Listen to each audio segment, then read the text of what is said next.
Привіт! Це подкаст «Коли все має значення». Моє ім'я Наталя Гуменюк.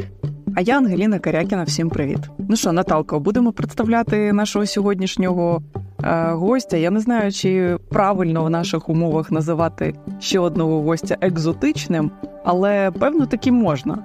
Для української аудиторії та навіть для західної аудиторії все-таки така кількість гостей з абсолютно іншої культури, абсолютно іншої частини світу, це, можна сказати, екзотично. Але класно, що це стало якимось певним правилом нашого подкасту. Розповідай, хто це. Герой нашої розмови Ethan Hee-Seok Shin є юристом-аналітиком організації громадської правозахисної в Південній Кореї, яка займається порушеннями прав людини, документує їх в Північній Кореї, і організація ця називається «Робоча група з питань правосуддя перехідного періоду». Я з ним говорила в Сеулі, але це розмова не стільки про ті жахи, які кояться в КНДР, а вона більше про країну демократичну по той бік цього деспотичного кордону, і про те, як з темою порушення прав, з розподілом країни, як нею займаються і що можуть робити,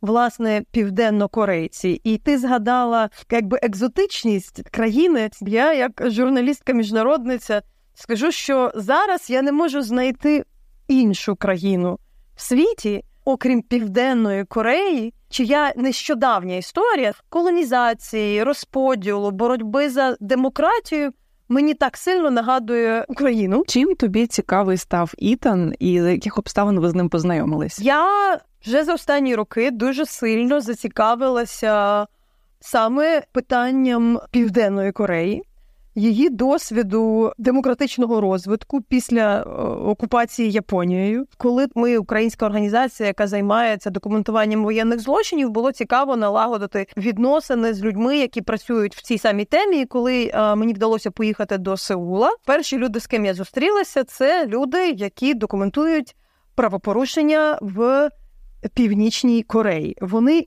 південнокорейці. Я мала велику частину, скажімо, для себе відкриттів. З одного боку, ти можеш мати цю паралель, тому що, розумієш, ми давно працювали з темою документування і описування злочинів, які кояться в так званих ДНР, ЛНР, в Криму. Ти тут розумієш, що це якби і не твоя територія, де ти не можеш працювати, але це твоя країна. Але що я для себе зрозуміла, цей конфлікт дуже довгий. Кореї розділені з 45-го року, по суті. Після Другої світової війни одразу відбувся цей розподіл, скоро вже 80 років буде. Але насправді до 90-х в Південній Кореї також була диктатура, інша, не така жорстка, як в Північній.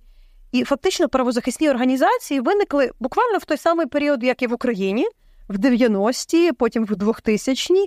Насправді, оце документування воєнних злочинів в такому розумінні, як ми його бачимо, воєнних злочинів, в тому випадку порушень прав людини, того, що відбувається в цих таборах смерті, в гулагах північнокорейських, це теж доволі новий процес для цього суспільства. Організації, які цим займаються в Південній Кореї, їм там по 10, 15, 20 років.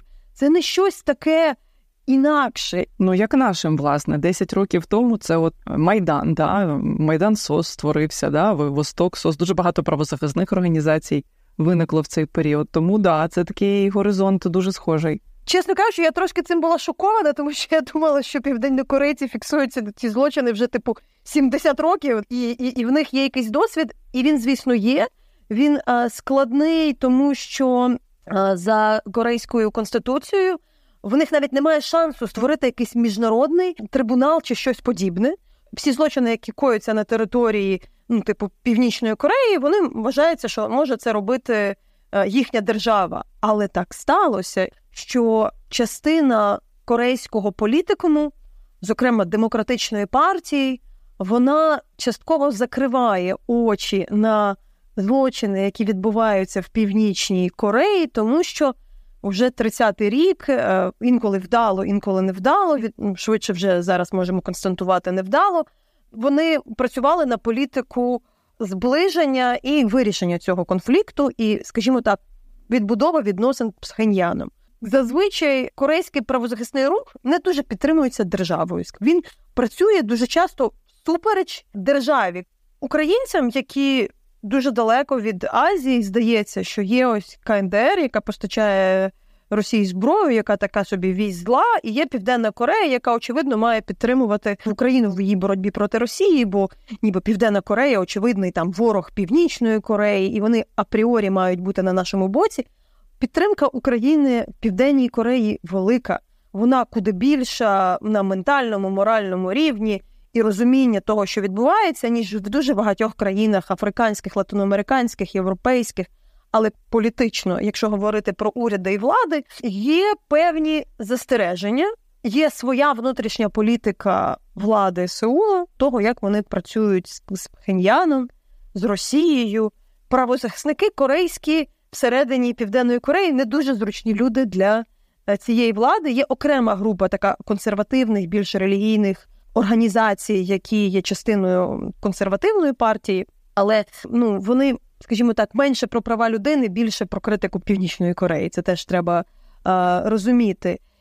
Ще одна річ, яку я не можу просто не згадати, щоб одразу включити в цей контекст. Так сталося, що Північна Корея, звісно, була комуністична, сталінська, але в Південній Кореї залишилося багато феодалів-колаборантів прояпонських на той час, які були прихильниками диктатури довгий час. Фактично, у Кореї дуже потужний був студентський протидиктаторський рух, який постійно критикували за те, що вони нібито агенти Пхеньяна. Тому агенти КНДР, в Кореї це теж таке дуже специфічне формулювання. Нам серед цього треба маневрувати. Скажімо, є одна політична сила, в якої в ДНК студентський спротив, боротьба з диктатурою, протести, які придушували в жорстокий спосіб місцева поліція і Нацгвардія, і хто завгодно, але вони, умовно кажучи, м'якші по відношенню до Пхеньяну. Є консервативна партія, яка дуже не любить, коли критикують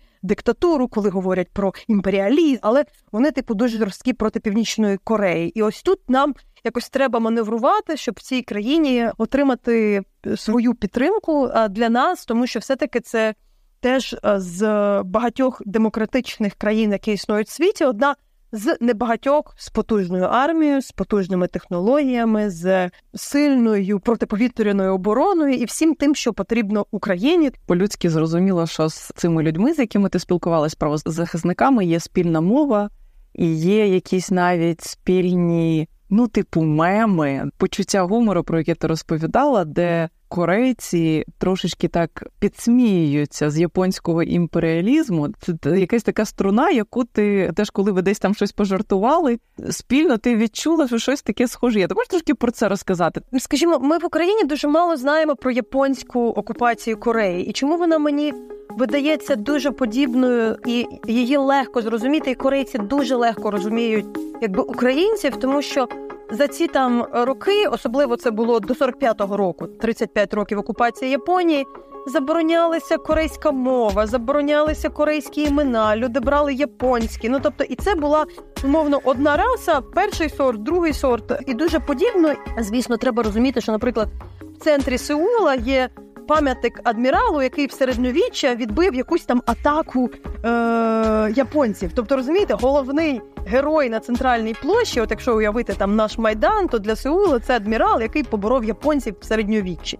От ДНК цієї країни. І це дуже цікаво, що коли ти там десь пожартував і просто на обіді спілкуєшся з корейськими, я давала лекцію корейським правозахисникам, ми ділилися різними методами того, як ми працюємо, і ми десь пожартували щось там про японців, і ти розумієш, як ці люди починають жартувати, бо їм дай тільки щось сказати критичне про японців, і вони будуть в долоні плескати. Я запитала, кажу, але ж дивіться, японці ж, вже зараз демократія, вже стільки років пройшло, у вас відновилися відносини, вони кажуть, але якщо вони це зробили раз, значить завжди зможуть ще раз. І ти розумієш, що це теж якийсь досвід дуже цікавий. Здається, це той випадок, коли ми знаємо дуже мало відносно історії цієї країни. Вони знають дуже мало про нас, але ми страшенно схожі, тому що я кажу, що Корея позиціонує себе як країна, яка ніколи не окуповувала іншу країну, яку завжди окуповували інші, яка завжди чинила спротив. І з одного боку я додам, чому мені дуже важлива була також ця розмова, і чому ми починаємо говорити про війну, здається, дуже далеку, корейську війну між північю і півднем і поділом. Тому що в Україні, можливо, це не так, на щастя, звучить популярно, але приклад корейського перемир'я, коли конфлікт заморозили і Корею поділили, сьогодні часто наводять як приклад для України. Я кажу, що таке може бути такий поділ жорсткий перемир'я, можливо, між Росією і Україною, але ти розумієш, що це не позитивний приклад. Як би там не було, ця країна, в якій, і ми до цього якраз ведемо, що не було жодного приводу ділити ці Кореї по тій лінії, по якій її поділили. Цей поділ абсолютно штучний, але через майже 80 років він став реальним. І вирішення цього конфлікту сьогодні є купа організацій, які називаються Організації об'єднання Кореї. І вони кажуть, ми розуміємо, що об'єднання із час найближчий за нашого життя, ми не уявляємо, щоб воно сталося.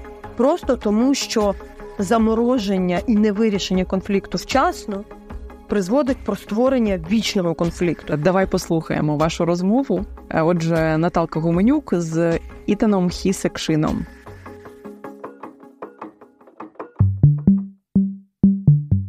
First, I probably would ask you what exactly you are doing in your organization, and I put it very general, that yes, it's like the whole world knows that North Korea is one of the most abusive place for, if we speak about human rights violations, but it's lasting so long. And like, what do you do with that? What is an impact? Because it's part of your country, but it's a different country. So, can you like right away to explain the context in which these violations are happening? What is the impact of your work and what are the impact you put for yourself and the organization that you can change at least something? I'm Ethan Hee-Seok Shin, legal analyst at the Transitional Justice Working Group. Our organization was founded 10 years ago in 2014 as a human rights documentation group. And our main focus is on the situation in North Korea, which has not really improved or gotten better over the past 7 decades. Yeah, it is very mind-boggling, and it almost feels like mission impossible to do anything positive about North Korea, simply because all the past efforts to change North Korea for the better have not really worked out well. And we now have third-generation leader of this Kim dynasty that is in charge of what is supposed to be this Marxist-Leninist state. There's so much irony in that already. But even now, it's really difficult to see any signs of the North Korean state collapsing or making any radical reforms. Just to speak very generally about the South Korean people's perspective on North Korea is that this is a very deep sense of resignation. There's this feeling there's nothing that can be done about North Korea. It's also a generational thing. If you're talking to somebody who's in his or her 70s or 80s, those are the people who were kind of born during the historical time period when Korea was first partitioned between the communist North and the anti-communist South. And then we had this disastrous Korean War for 3 years. So if you ask them, there is still that very strong sense of connection, both national, ethnic, historical, to the North Korean people. I would say that they have a very strong attachment to North Korea. Although at the same time, they were very robustly hostile views of the communist regime. Basically because they suffered through the war and all the military provocations that North Korea had orchestrated over the first few decades. I guess the people in a little younger generation, maybe in their 40s, 50s, or even maybe early 60s. So these are the people who kind of grew up young enough to not have this kind of wartime experience or this immediate post-war military confrontation. So they have this hope of making some kind of peaceful relationship with North Korea that could lead to this kind of national unification in the long term. And then you come down to the even younger generations, maybe people in their 20s, 30s, or even teens, or even early 40s, which would include me. So this is a generation that has been kind of removed from North Korea for all their lifetime, basically. This younger generation also witnessed the diplomatic efforts that were made between 2000 all the way to, I guess, like 2019. First with our former president Kim Jong Un visiting Pyongyang in June 2000. And then most recently, there was the Hanoi summit between U.S. President Donald Trump and North Korean leader Kim Jong Un, which, spectacularly fell apart again back in February 2019. So I would say this kind of pan-Korean national sentiment gets weaker as you go down the generation. If you come down to the really people in the teens or 20s, their attitude would be described as, we just don't care about North Korea. Their, I guess, preference is that we want nothing to do with North Korea. Just a separate state is South Korea, which should also be considered a totally separate state from North Korea.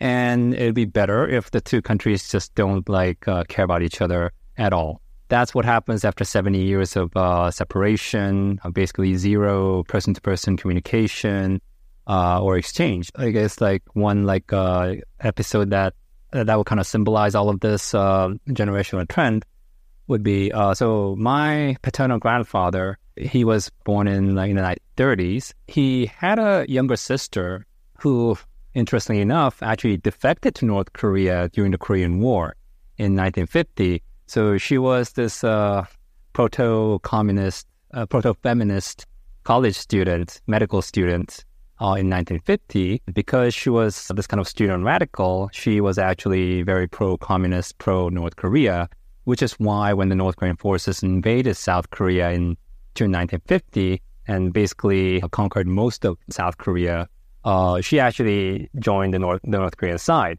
And when the North Koreans were repulsed and pushed back to North Korea, she actually followed them back to North Korea. So in 2018, we had our last separated family gathering at the Mount Kumgang, which is kind of near the South Korean border on the North Korean side. So technically, I have separated my families in North Korea, but does that mean that I have the same kind of personal attachment to my relatives in North Korea that I've never met, never seen, never heard from all my life? Probably not. So the way that my grandfather would think of his family in North Korea, or the way that my mother would see her auntie or cousins living in North Korea, are very different from how I would see my distant cousins living in North Korea. As you can see, this kind of the national ethnic bond between the two Koreas becomes weaker. I would say that, like I said, combined with this kind of sense that there's nothing that can be done to improve the situation in North Korea, I think the majority of people, even the people who are middle-aged or older, I think they have lowered their expectations over the years. And the consensus in South Korea is that we'll be just happy if North Korea becomes a normal state. And this is very interesting because in our constitution, which was first promulgated in 1948, when everyone thought, even in North Korea, thought that this kind of partition was a temporary thing. So it is still our stated, the policy of our government, South Korean government, that we seek this kind of peaceful reunification with North Korea. And if you ask a random person on the streets, what do you feel about reunification? I guess most people will say that they are for reunification. But if you follow up with this question, so when do you want this reunification to happen? Most people will say maybe 30 years later or 40 years later. Basically, at some point that won't affect their livelihoods. Please correct me. So I want to guide our audience through a bit of the history. Korean peninsula has been occupied by Japan prior to the Second World War. Then there was a liberation by the Americans, in particular already after Hiroshima, after Nagasaki. And then there was a complicated story that the part of the territory has been controlled by the US and part by the Soviet Union, on kind of comparable to how it was in Germany. And there was this kind of unfortunate line, which is 38th parallel line, just drawn just in between of the country, more or less, technically, without any consideration. What is interesting then, there was a territories, there was even UN troops, but when the UN troops left, it's more definitely complicated from the North Korean government, which is more communist, to kind of attack the South Korea. But what I want to say, that there was no any ethnic or any other reason to separate this territory. So in the end, after the war, for instance, the communists or people who were more supportive for a different ideology went to the north, and the people who were of different views to the south. It's more complex, first of all. And what is also for me very interesting, that of course historically it kind of considered that especially kind of people of the communist views were fighting colonization and Japanese occupation, and some of the people in the south were kind of deemed like the collaborator of Japan. Therefore, for a lot of young people at that time, it was like there was this temptation to, also go to the north, which was a bit like more genuine things. But what was interesting for me to understand that also the particularly Kim Sen, like the person, he actually was not really that much from the north, but he was the one who was educated and grew up in Manchuria, territory which was Chinese, currently partially today, Russia and China.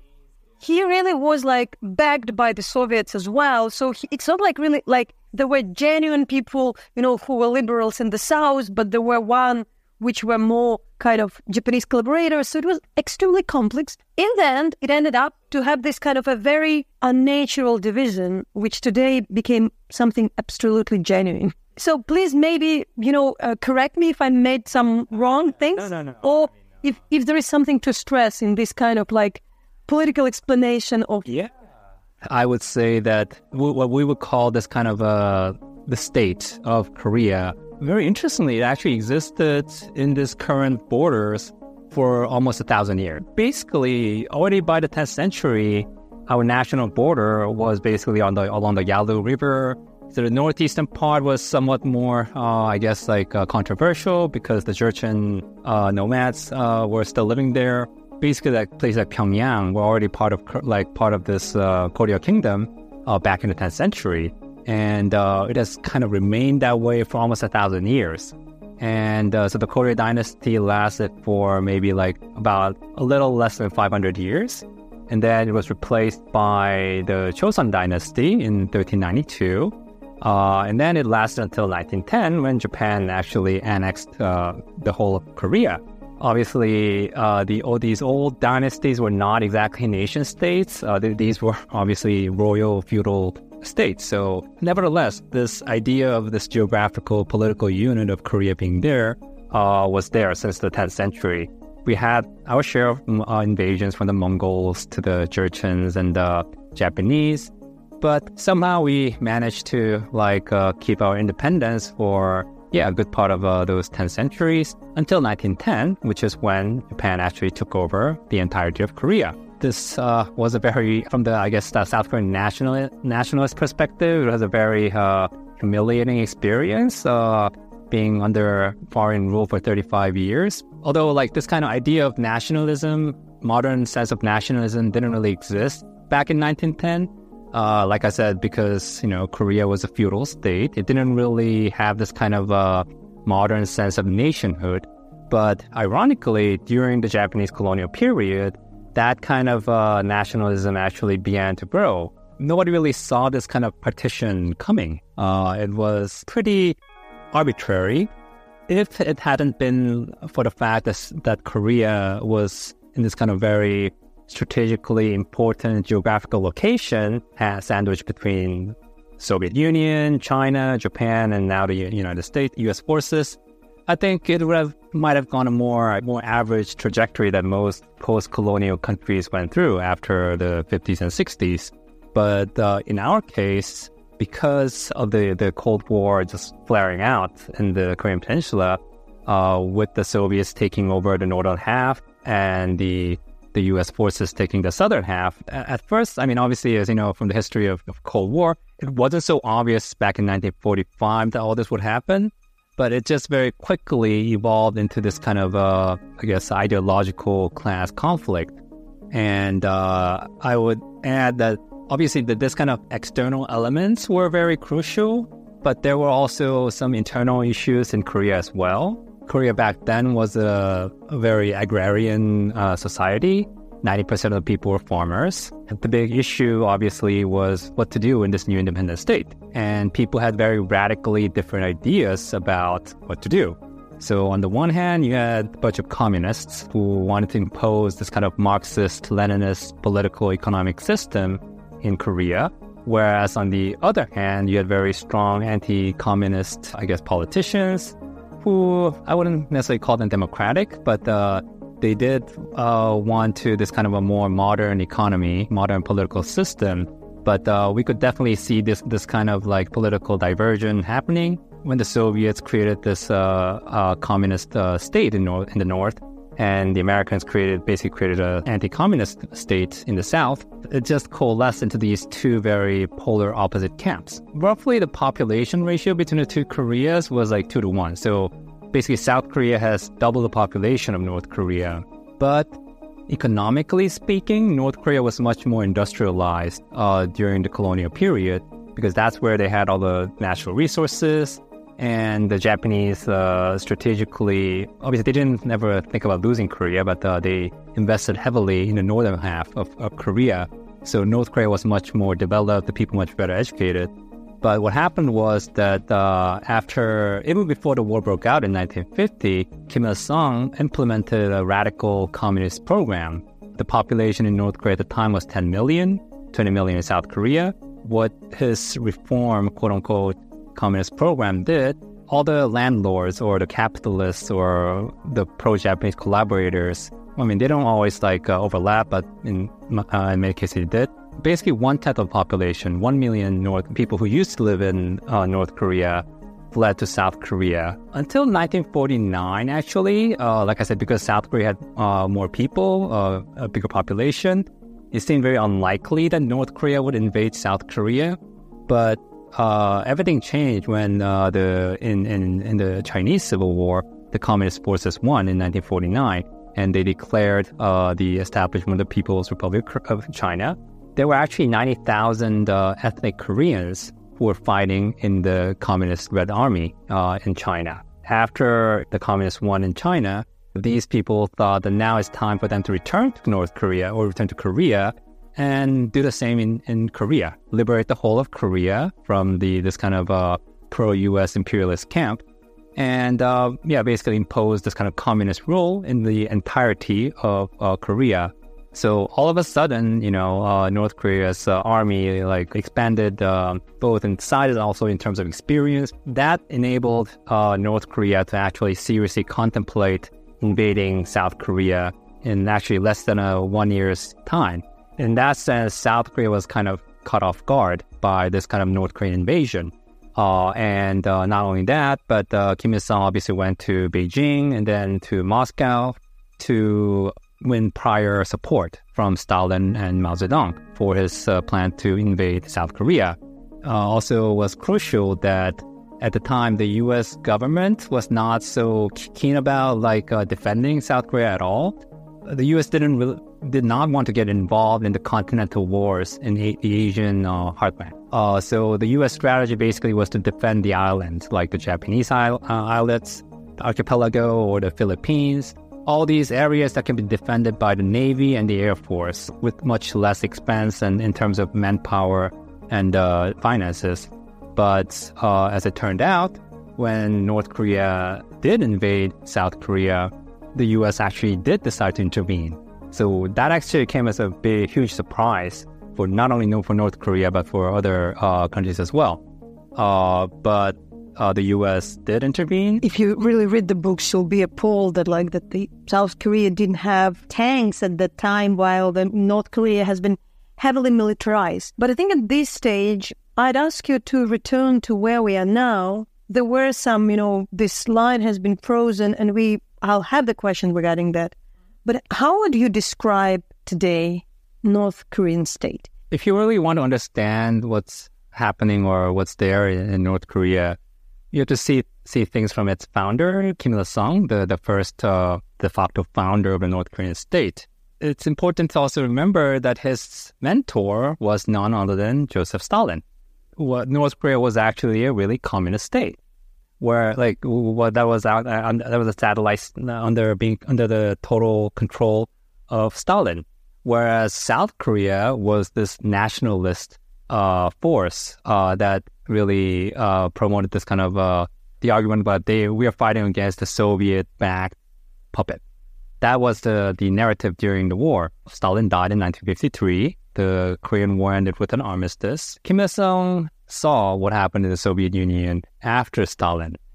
Basically, after his death, Stalin's cult of personality just disappeared. So the lesson that Kim Il-sung learned from this experience, obviously, was that if he wants to maintain his political legacy or influence after his death, he would need his family member to take over in this kind of very traditional feudal sense, which is basically what he did. So at first, he was actually thinking of making his younger brother take over, but when his son, Kim Jong-il, came of age in the 60s and 70s, he decided it's better to have his son take over rather than his brother. Kim Il-sung wanted to make sure that this kind of basically post-Kim Il-sung North Korea would remain true to what he thought, envisioned as a North Korean state should be. The way that he proceeded about this kind of like grandiose plan was to actually start like implementing complete totalitarian control over basically every aspect of social life.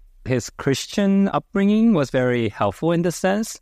So he created what's called the 10 principles for the guiding of the North Korean state, basically. So what's going on now? If you really speak about in a very legal way, we can speak how people theoretically say what is a dictatorship, what is a totalitarian state. But if you really would like to bring North Korean leadership to the court, you're a lawyer. What would you say are the things which go against, the basic human rights? Yeah. Prison camps. Gulags. These were something that the Soviets already kind of perfected in Siberia during the 30s and 40s. Kim Il-sung knew very well that this was a very effective way to keep people in line by this fear that you might actually be secretly executed or sent to these political prison camps where you will never be heard back from. And I am talking about the prison population of 100,000 to 200,000 in these gulags in North Korea. By now. So nobody knows the exact number, but in the 2000s, for example, it reached like the peak of 200,000. I mean, if you consider the fact that North Korea's population is 25 million, I mean, 200,000 is a big number, but it's not like, it's not like half or quarter, even a quarter of the population. It's basically like 1% or less than 1% of the North Korean population. But what it does is it has the effect of silencing any dissent. Because people know that if you say something critical about Kim Il-sung or his family or this kind of dynastic transfer of power, then the consequence will be that you will disappear and never be seen again. So the number of, the prisoners in these gulags are relatively small, but it does serve the purpose of making sure that the general population basically self-censors what they say, what they do. So that's one of the, the integral systems of that maintains this kind of control and rule in North Korea. Another would be this kind of oppression or of all everything in the realm of the freedom of thought, freedom of religion, or freedom of expression, or assembly. What we would consider as very elementary freedoms, and I'm not even talking about actively organizing opposition in the North Korean context, making some comments about Kim Jong Un's daughter, for example. That is sure to land that person in gulag. So the gulags, the labor camps, arbitrary execution, or they're kind of state execution. So what are the risk for a human being to live there? The CO, the Commission of Inquiry, 10 years ago, did document the 6 different types of crimes against humanity, which included the political prison camps, the human rights abuses in the gulags, other human rights violations taking place in ordinary prison system. So these are not necessarily political prisoners, but even for ordinary non-political inmates, there are horrendous human rights violations taking place in the 교화소 or the the ordinary prisons in North Korea, which include like the secret executions, public executions, and also the forced labor, which comes very close to enslavement, which is all an element of the crimes against humanity, and also the Songbun system, this kind of class system that classifies people into these hereditary groups. It is a form of persecution based on political or hereditary background. So again, that was identified by the UN as one of the crimes against humanity taking place, crimes against humanity persecution. And also, I guess, like the most well-known international, case would be the abduction of foreigners from South Korea, Japan, and other countries. But it goes back to the Korean War. During the war, the North Koreans abducted reportedly 100,000 civilians from South Korea. And then after the war, they abducted another 500, mostly fishermen from South Korea. And they also like abducted people from Japan and other countries as well. So that's abduction and disappearance right there. So those are, I guess, the most in legal terms, the most representative. What I understand that the Constitution of the Republic of Korea kind of allows to persecute those crimes as if they are taking in the territory, because by default, it's considered that it's all Korea. But of course, it's not really happening. So actually, what's happening and what is the potential of, because it's not like you need to create a special court, because the Korean courts here in Seoul, for instance, can be capable to proceed. But is it really happening? And what can be done in a way? What is the strategy of the human rights organization in South Korea? So I think one thing I would notice that South Korea was not a democracy until 30 years ago, which is something that a lot of people forget. So we are a very young democracy. Until 1987, we had military dictators as our presidents. And it was only after 1987 that under our current constitution that we have had democratically elected executives. So basically until the 1980s or even up to the early 1990s, nobody really had the capacity to really worry about what's happening in North Korea. So there obviously were a lot of political propaganda under the previous South Korean government about all the horrible things that are happening in North Korea, but it didn't really gain much traction either domestically or internationally. A, because there was so little information from North Korea, so little access to North Korea. And B, it was assumed that, the South Korean government is not really in a position to pass any judgment on North Korea, given its own terrible human rights record. Obviously, the situation in South Korea was never even remotely close to the atrocious situation in North Korea, but that's just the way it was. And especially for the South Korean people, we were more preoccupied about defending human rights or reviving democracy and making sure that democracy take roots in South Korea first. So that happened around the 1990s. It's not a coincidence that only since then that we started to actually see North Korean human rights NGOs popping up in South Korea around mid-1990s, which is basically why for almost 40 years, nobody really looked closely into what's happened, all the atrocities that have been taking place in North Korea. So it was a very gradual process in South Korea, this kind of awareness about the human rights violations in North Korea. And I would say that even up to the 2000s or maybe early 2010s, there were people in South Korea saying that, all these reports of human rights violations in North Korea are propaganda stuff. It was only after the COI report came out in 2014. COI is the Commission of Inquiry report. It was very important because it was the first time that the UN actually took on this kind of a comprehensive report about the crimes against humanity taking place in North Korea. I would probably now, at this point, for also our Ukrainian audience, would insert these facts with both the division but also the historical legacy of South Korea being dictatorship into the current political situation and try to explain it for us because some people would probably by default would consider, okay, there is North Korea, it's like this axis of evil, ally of Russia, China, wherever.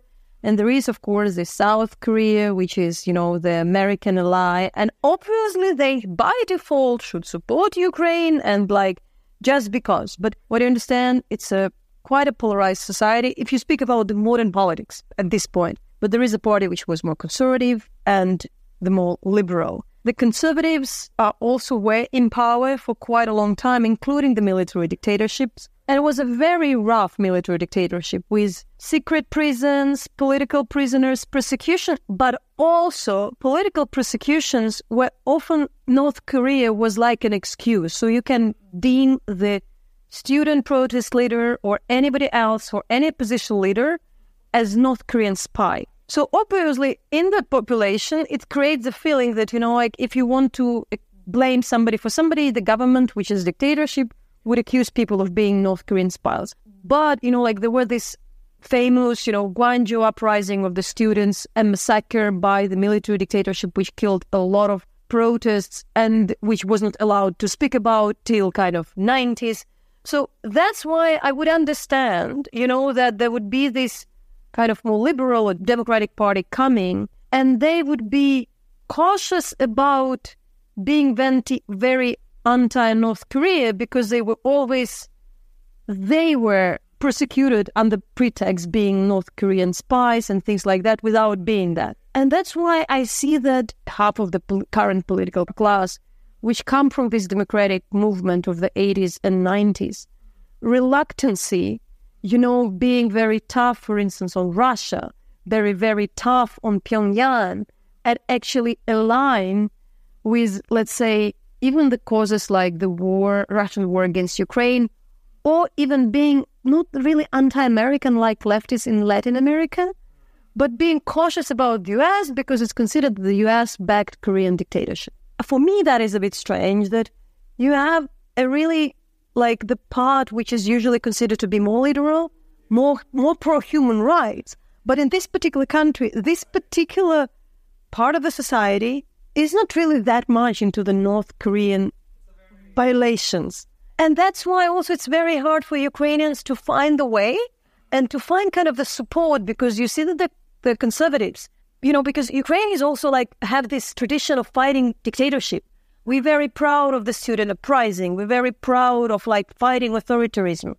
And in this regard, you in between the conservatives, which kind of are not very much fond of the fight against dictatorship in South Korea, and Democrats, which are kind of have this very different approach because they were persecuted for many years as if they were North Korean spies. Can you place the human rights people like you in this political spectrum here? Yes, it is a very complicated situation. The history definitely plays a very big role. And like I said, the political leadership in this country are still people who spent their formative years in the 80s under military governments. So in a way, they're still fighting their old war, even though that kind of struggle has become irrelevant. Can you shortly explain the significance of the Gwangju Uprising for kind of Korean psyche? I can't find a different event which is still so much into that. And we largely don't know about that in Ukraine. South Korea has been under one form or another form of dictatorship since the 1950s. I guess up to the 60s and 70s, it was a relatively mild form of, authoritarian rule. What happened was that in 1980, we had a new military ruler taking over. Because by then, there was much more stronger popular push, support for democracy, they actually had to put down a very big uprising in a city called Gwangju in May of 1980. It led to hundreds of citizens getting killed. So Gwangju kind of became a rally cry for the whole pro-democracy movement since then. So until the 70s, the mood was that even if you were student radicals or even if you were members of the political opposition, you still had a very strong anti-communist back because the memories of the Korean War were still fresh. Like I said, the military government until then, it was brutal. It was committing host of human rights violations.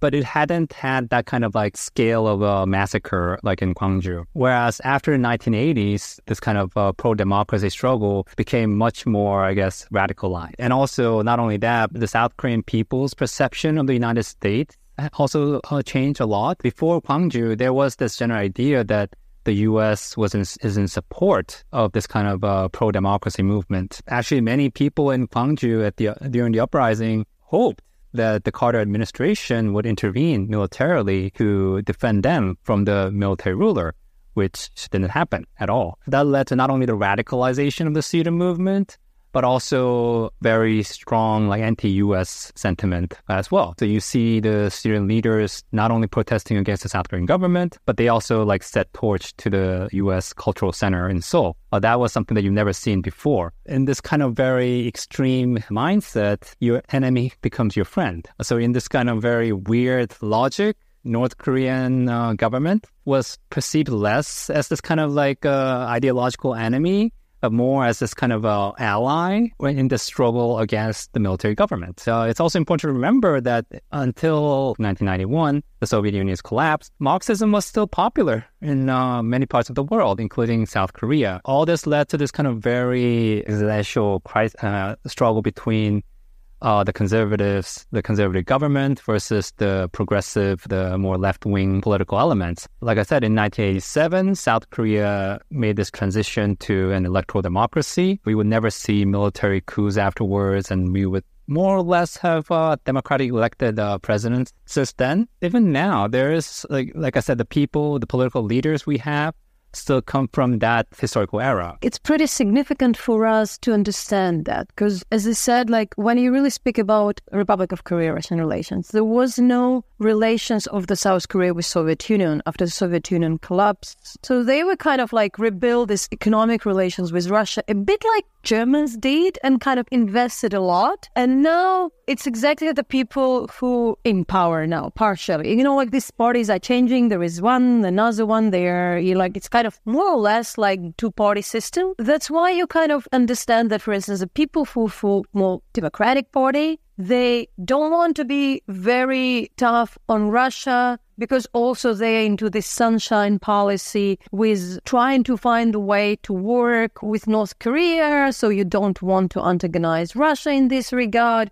And they're like, what I understand, like not really that much supportive of the discussion about the human rights violations of the North Koreans, in particular defectors, while it's conservative party who is kind of supporting North Korean defectors, but is less. Yeah, so basically, just to put it very roughly, I think the people who try to emphasize or who talk about North Korean human rights issues are the Cold War hawks. For them, I mean, I don't want to overgeneralize, but I think they're more interested in criticizing North Korea or basically like lambasting North Korea than really like speaking up for the North Korean people whose rights are being violated. At the same time, they do what the concerns that raise are legitimate. What's happening in political prison camps, the religious persecution against Christians. On the other hand, the progressives or the political left in South Korea. So I think there are like two basic elements. Like one is this kind of idea that they see themselves. Like I said, they have some like romantic ideas about North Korea, kind of similar to how some leftists in Latin America feel about Castro, for example. Another piece of the puzzle for the progressives is that they want to improve relations with North Korea. I would not say that they don't very few of them, at least these days, deny the existence of grave human rights violations or crimes against humanity taking place in North Korea. I think most of them would actually, at least in private, agree that all these things are happening and that they're not really fans of any of that. But at the same time, I think they want to emphasize peace, reconciliation, better improve relationship with North Korea. That's the main pitfall of the political logic on the progressive camp in South Korea. If you speak from the point of this year, there would be people saying like, okay, South Korea was dictatorship as well, under the U.S. rule, but now it's one of the richest countries in Asia and globally. So it's both democracy with some of the flaws, but if you really speak about the economic development, cultural development, you can envy. It's really on the highest level. So people would say like, so probably that was the right thing.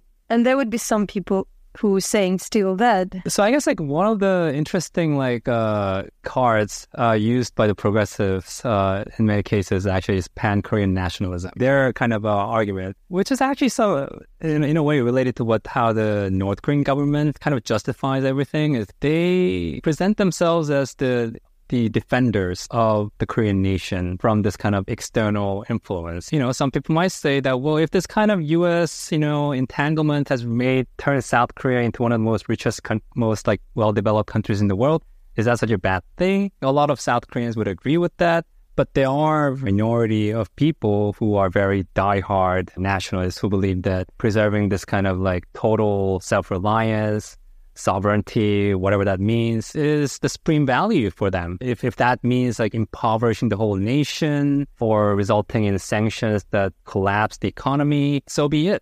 That's basically what Kim Jong Un and his father and grandfather have been saying. I wouldn't say many, but there are very small minority people who share this kind of view, even in South Korea. I'll return also to another basic in this regard, and that's something which makes me very unsettled. So often, it's rarely said by the Ukrainians, but usually by some pundit in DC and said you had this armicide in 1953 between North and South. Look, at least you have the half of the peninsula successful. Didn't mean that it's good in the end, this partition. Can we just accept it? Why should we complain about that? Because for this part, shouldn't Ukraine think about that? You will save at least part of your country.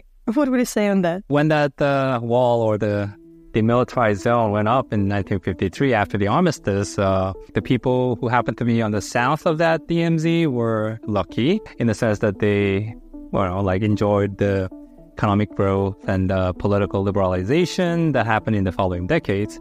But if you were the one-third of the people who unfortunately were on the wrong side of the DMZ, look where that kind of ended up. Once you draw a border, once you draw this kind of line on the ground, it's very difficult to change that. In theory, an armistice, a ceasefire is not a peace treaty, so it's supposed to be temporary.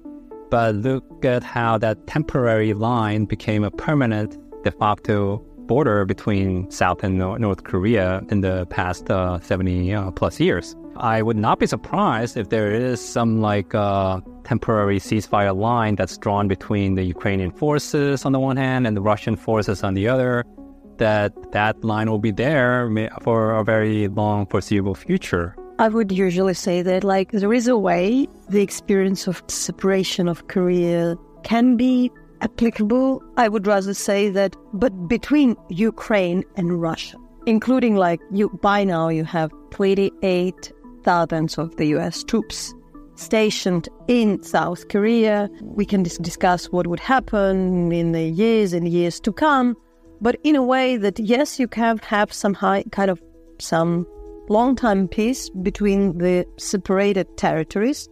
Yet in our case, I would rather say as somebody who is observing how this line is created in my lifetime, when I remember some years ago when it was not there, that in the long run, you just create maybe part of the society is okay, but the price which millions of people living in North Korea are paying is too harsh. DMZ is just 60 kilometers away from here. It's just total luck or fortune that determined all the fate of the millions in the past. Since that DMZ, the division line came up, the North Korean government was not lazy. They've taken all this time to impoverish the people, oppress the people, brainwash the people. And I would not be surprised if the Russian government does the same in their occupied parts of the territory if this kind of ceasefire line goes up in the current front. What I'm looking at, if you're speaking about the role of the Kremlin today, after the fall of the Soviet Union, a lot of Soviet-backed dictatorship had fallen globally. But, Cuba survived with a very particular reasons. It's pretty specific. As well, the North Korea. But North Korea also a lot, because particularly it's backed by China. But now there is a pretty unique situation which also looks pretty dangerous. Russia was always supporting North Korea, but at least they were a bit ashamed to make it so obvious. In the 90s, they wanted to work more with South Korea economically. Then, when you really look about the first visit of Vladimir Putin to North Korea, to Pyongyang at early 2000, in fact, it was a very interesting moment. Putin was still kind of speaking to Bush, speaking to the West, speaking to NATO, and it was like this part of the sunshine policy, Western, like it was like generally like EU, the West was also approaching Pyongyang.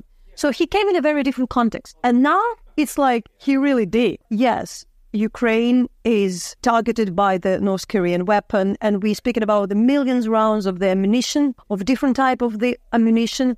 It's believed so far by the Ukrainian intelligence that at least 16 ballistic missile rockets were shipped to Russia and were shelled in Ukraine. The General Prosecutor Office of Ukraine is investigating 21 cases of the use of the ballistic missiles of the North Korean region last winter. But while I'm here on August 11th, one of the Ukrainian Air Defense Forces also said that there were at least 4 North Korean origin rockets fired into Ukraine again, like the week we're here. How do you look this fact that today, if North Korea, and how are generally you looking at that? The North Korean-Russian relationship is very interesting because even though the North Korean state kind of started out as this kind of Stalin's puppet regime, it very quickly became a very independent power, basically because when Khrushchev took over, there was this big fallout between Khrushchev and Mao Zedong, criticizing the cult of personality under Stalin was not something that Mao Zedong was really happy about. In this kind of geopolitical situation, North Korea basically played Russia against China and played China against Russia. But in the end, the North Korean economy was heavily reliant on Russian support, especially the oil and gas provided basically almost free of charge by the Soviets, which is why when the Soviet Union collapsed in 1991, the North Korean economy also collapsed because all of a sudden, like they couldn't run the factories, which meant that they couldn't produce fertilizer, which meant that they couldn't produce food. So both the economy and the economy collapsed and the famine occurred in 1990. Since then, they have become much more reliant on China, and they still are. Now, at the same time, the North Koreans are very suspicious of China because Kim Jong Un also knows that China is the foreign power most likely to actually overthrow him if they wanted to. It's not really surprising that they want to keep China at a safe distance and actually try to find a new friend in Vladimir Putin now. The Russian invasion of Ukraine presented this new opportunity now, but this kind of North Korean-Russian close relationship did exist before, and it's not completely new, to be honest. As you know, the elements of the Russian intelligence services, they have been providing various support unofficially, secretly, for North Korea's weapons development program, especially for its missile program for many years. But now with this kind of full throttle relationship being restored between Moscow and Pyongyang, we are seeing this kind of newfound mutual exchange of support. So what do the North Koreans expect to get from Russia in turn? It's really still too early to say. Most likely some form of military technology. I think the most likely area would be in the satellite technology, which is very important for the North Koreans. If they can have this kind of, if they can launch recon satellites, that means that not only can they monitor the troop movements in South Korea, which basically we are currently doing against North Korea with the U.S. satellites right now, but they can also use that to accurately guide their ICBMs or other missiles. Current missiles that they have are not really super accurate, but with this kind of satellite guidance, that could be greatly improved. But that's the kind of area that South Korea and the U.S. are pretty most concerned. But at the same time, probably some food assistance, some fuel assistance, especially because Russia can't really export oil to many parts of the world now. Ukraine, as it feels sometimes that, at least those who kind of know a bit, that Seoul is not really that serious about the Russian involvement. Support to Ukraine is not sufficient enough compared to the knowledge, to the type of weapon the South Korea has. It just looks so logical to support Ukraine, But what it feels like, there is a concern of not making Russia angry, let's say like that, as if like there is still kind of there waiting that like it's better to avoid, this conflict, disregarding like just there is one red line. If it's Russia would provide some bit of the nuclear technology, that's probably then we can kind of change our policies. But what are the real threats you think are the realistic threats from North Korea? Do Korean society really here feel today threatened like it was like years ago?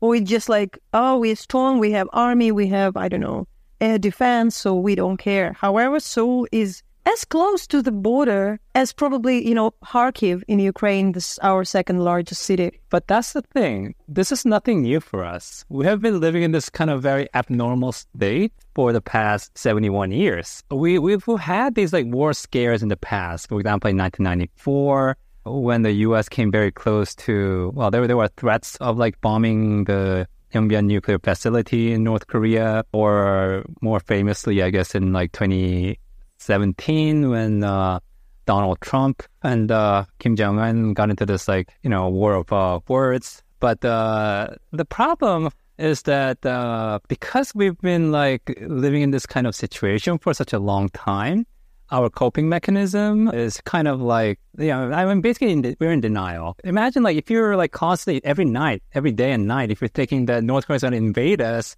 you can't do anything. We had this 3-year war back from 1950 to 1953, and we've had some military incursions since then. Yeah, we haven't had like an all-out war since 1953. The threat of this kind of war breaking out is obviously there, but that's just the way that people deal with this abnormal situation. Basically, like this kind of abnormal situation becomes a normalcy for the South Korean people. Maybe at least on the conscious level, that's what it is. And I think there was like a very interesting news article back in 2006 when North Korea first conducted its nuclear test in Punggye-ri. Some like market researchers here, they tracked the sale of condoms in South Korea. They noticed that there was a huge spike in the month that North Korea conducted this nuclear test in 2006. So maybe on a subconscious level, people are worried about this, but at least on the surface, people don't show it. So even back in like 2017, when there was this big talk of like a war breaking out between the U.S. and North Korea, there was hardly any like panic on the street. So when we see this kind of war happening in like when like Russia invading Ukraine, I guess like, it feels very remote, I guess, for a lot of South Koreans, even though it really is not. Even the whole concerns about possible war breaking out on the Taiwan Strait, even that doesn't really register with the ordinary folks in South Korea. I guess like either because we haven't had this kind of war for over 70 years, or because we can't really like mentally deal with this issue like on this kind of a permanent basis. That is the kind of like our like approach when it comes to supporting Ukraine. I would say the majority of people obviously support the Ukrainians because, we have also suffered these foreign invasions. And I'm not just talking about North Korea. When we see like Russia invading Ukraine, like people obviously root for the Ukrainians who are being invaded by another like a superpower. I guess like at the same time, like I said, there is that kind of geographical distance from South Korea. Again, like there is this perception that this is not like our war. I would like strongly disagree with this notion, but I think it's fair to say that many Koreans feel that this is, it's not happening in like in our borders. It's not directly affecting South Korea. And I would also say that the South Korean people don't really, our like international, I guess, bandwidth is kind of limited to the Korean peninsula. If you just read the domestic South Korean news reports, it's mostly about I guess 90% of it would be about like North Korea. I mean, I'm talking about foreign news. Maybe like the other like 10% about like the US and China, and maybe some about like Japan. By the way, there is no way for me, to avoid, because like I think that's also something we are not aware of so much about the Japanese colonization of occupation of Korea, which was ruthless with, with this phenomenon of the comfort women, who were, sent to the Japanese troops. But generally, looking while Japan was occupying, 2 Koreans as second-class citizens, forcing people to change their names to Japanese, not letting to study Korean language. Yeah. And when you really look at that, I was very, very ruthless for over 35 years. But prior to that, how you reconcile and how would you explain today's relations between Japan and Korea? I think the closest analogy I could think of is how the Irish people think of Britain. Although it's very different. The Irish have been under British rule for 800 years, not 35. So even though South Koreans and even the Japanese too, I guess, don't want to admit it, but in the broader scheme of things, from the outside world's perspective, we're sort of alike.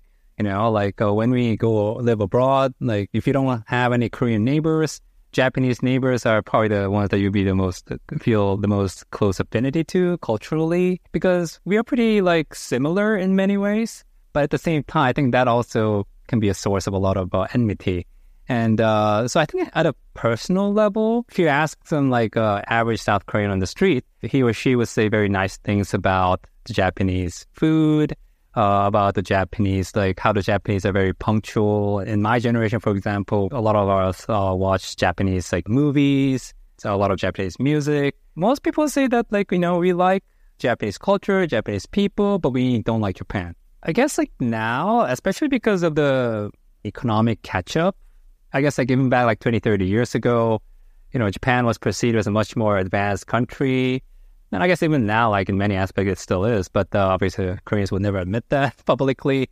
Now, I think we have a lot more people-to-people exchange. I think the number one, group of tourists in Japan are from South Korea. And the other ways around as well. So that's what I read. In case of the both countries, most of the tourists to Japan, they're from Korea and vice versa. Yeah. But at the same time, I would say that in this kind of state-to-state level, there's a lot of unresolved feelings. I would not expect it to disappear anytime soon. Yes, even if Japanese didn't kind of fully atoned, to be honest, still they developed a democracy which lasted for many years and kind of stopped to be seen as a threat, disregarding, how we treat. That's a logical person speaking, and I would 100% agree with you that, Japan is probably not going to be invading South Korea ever.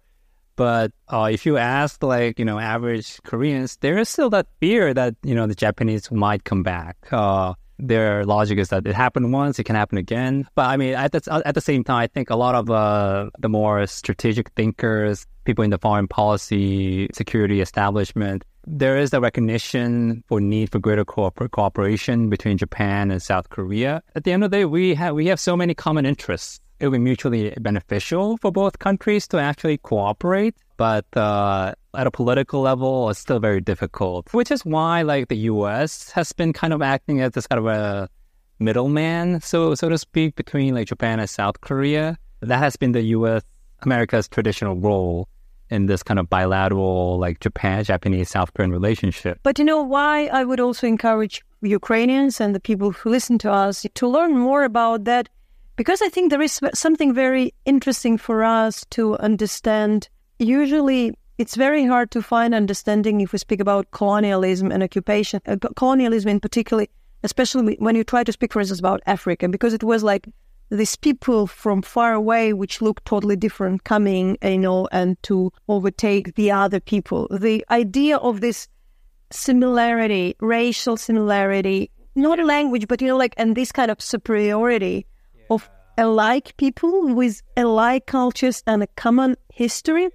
It's kind of more complex, and that's probably, I think, for me, if you really look at the British colonization of Kenya or India, this type of colonization, it's harder, but here in particular, and usually people try to compare that and occupation or the relations between empire and colony Russia and Ukraine are different. But if you really look at these Asians examples of more people of the same race colonizing each other with this superiority issue and kind of demanding part of this group they occupy to assimilate. Yes, Indians probably can't fully assimilate to the Brits because it's a different race. Here, like this idea of the collaboration, of the use of the ruling class with the money to run and suppress. And that's why I think it's also, you cannot fully ignore this factor in case of this, not division, but also like the appearance of the North Korea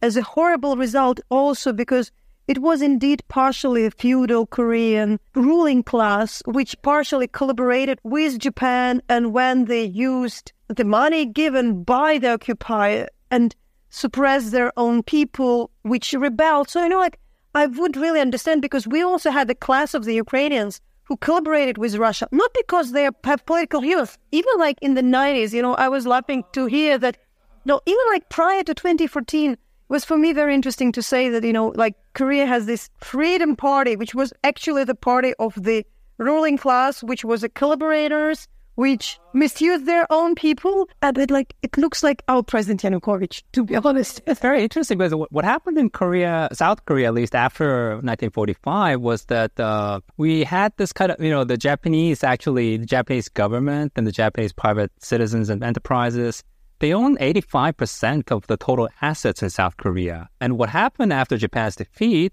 was that the U.S. authorities basically confiscated all those properties, handed them over to the new South Korean government. So it was this kind of a nationalization by this kind of historical accident almost. Guess what? The South Korean new government had this whole set of enterprises, factories, and other assets that they could sell off to their cronies. Exactly what happened after the post-Soviet era in many countries. So what I would encourage that should be way more kind of learning, and for us it's extremely interesting place. I cannot stop without a few more questions. How the North Korean defectors are treated in South Korea, knowing that there are not a lot.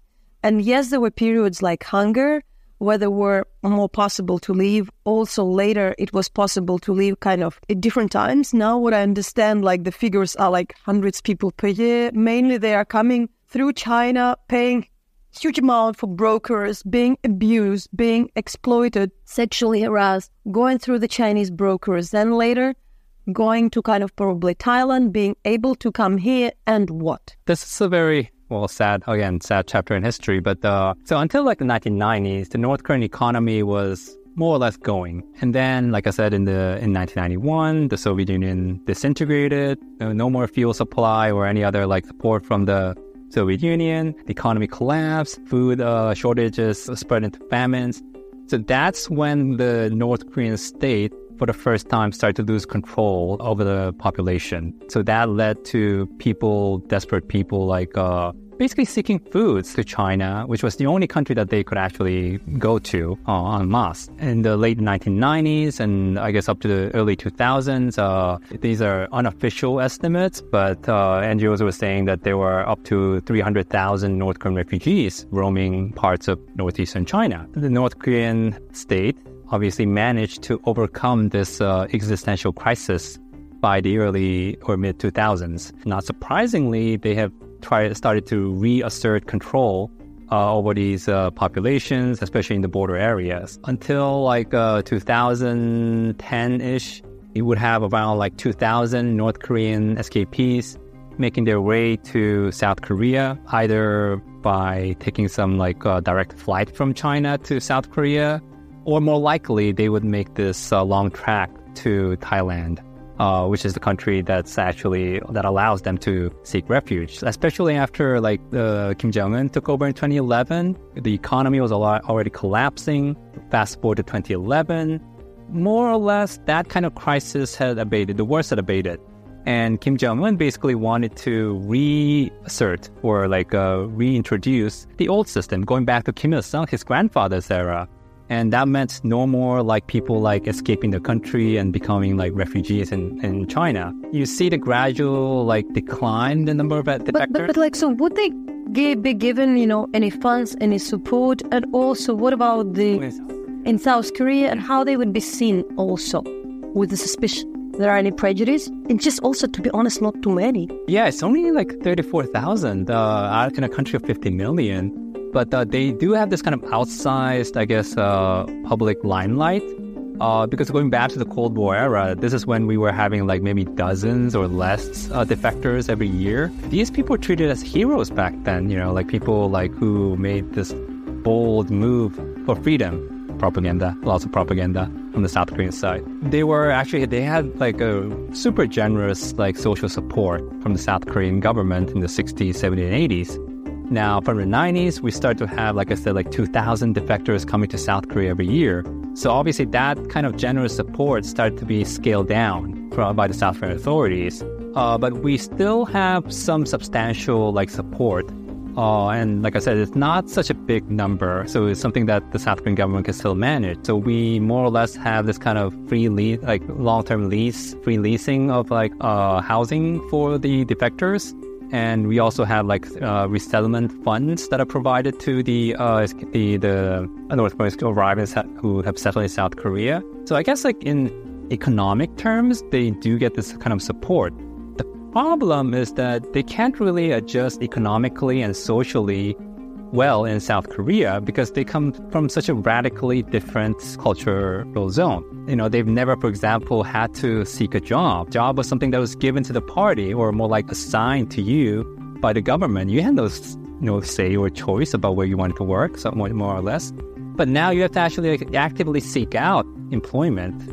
And that's not something that, people who have lived in the economic system for 50 years learn in a matter of 6 months. Despite this kind of generous support, we see a lot of North Korean escapees having difficulty adjusting to this new life in South Korea. Yeah, what I understand, and I'll tell this story, I met here an amazing defector, a female who at 17 watched, it's a real story, a K-drama. Every defector has a drama, personal drama. But that was the person who really watched K-drama because that's how somehow her boyfriend showed it in North Korea, decided to leave, needed for years before she became adult, 21, not to kind of risk her family, travel around, abandon her family, managed to go through China, came here 12 years ago. Now she's working for one of her very nice startups who is actually working with this kind of helping North Koreans to learn internet because she didn't know what internet is, how to use the computers. But what I find very interesting because I talk to them, that their idea is just her aspiration is to change a bit of the perception of North Koreans because she said what we are trying to show that there is extreme resilience because it requires incredible courage and effort and hard work to really do this. I find extremely encouraging and inspiring to look at, them, not just as these poor people who suffer, because of course, there are poor people who suffer, but those few who manage to escape, they're actually extraordinary. And I also want to add that I've only told the half of the story, which is from the North Korean defectors' point of view, but I think there's also issues with the South Korean society itself, which people don't really like to talk about, which is that, we have a very, monolithic and also at the same time very super, competitive society. We're not really welcoming to foreigners or immigrants or refugees in general. We have a pretty conformist outlook about how things should be. Even though to the North Korean defector, they speak Korean, they look kind of similar, they do stick out. But when they do, the South Korean general population do take that becomes a source of discrimination and bias. I probably would end up with that because it's very interesting because years ago when I would be in a bookstore somewhere in London or Washington, that would be the books about Korea. When you go to the books about different countries, that would be all the books and all of them would be about North Korea. It just now, for the last years, you can see finally the books about K-pop, Korean culture, something else. And as this defector told me when she was in New York, that she told that she's Korean, people start to ask her about not Kim Jong Un like it would be 20 years ago. Right. Yeah, 10 years ago. Right. But what about BTS? Of course. So I think it's very, very interesting how in the end, also Korea managed with all the troubles, with all the separation, division, move globally and build this image of the country, which is not just associated to the Korean War, the conflict with the North, weird caricaturish dictatorship and kind of in Pyongyang, which is like symbolic of the horrors of the world, but with something else, a bit more positive. Let's end up with that. But for the end, I would say maybe you wish something for the Ukrainian audience. Yeah, like I said, I'm a South Korean living in maybe on the other side of the Eurasian landmass. But as a human rights advocate, I really sympathize with the struggle that the Ukrainian people are going through.